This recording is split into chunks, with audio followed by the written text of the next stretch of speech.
This coast in eastern England is a protected area of outstanding natural beauty. It's also a site of bitter dispute.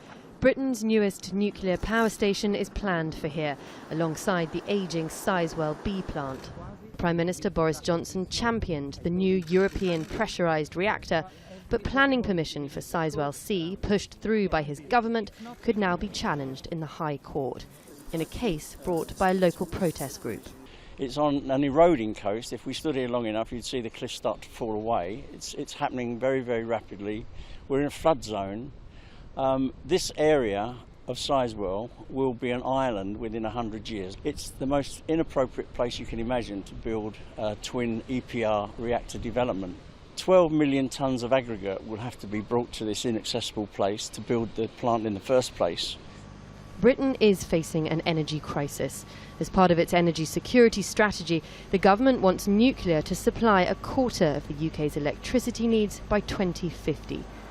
Sizewell C will plug 7% of the gap, providing 6 million homes with electricity. But critics argue it's slow, 12 years to build, and expensive, up to $34 billion. While French developer EDF and the government will together fund 50%, there's little interest from private investors, so the government is looking to place much of the remaining cost on taxpayers. Until finance is secured, construction can't start.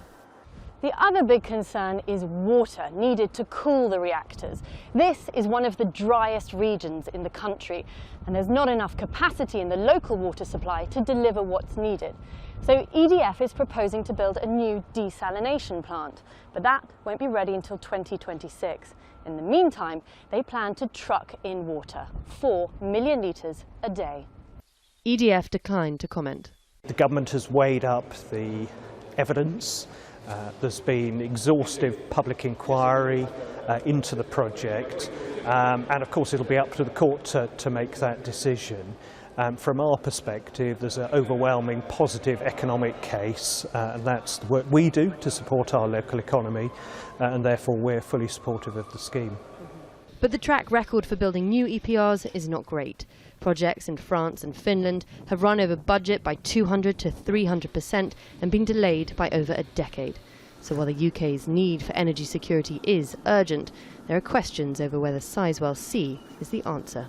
Charlie Angela, Al Jazeera, Suffolk.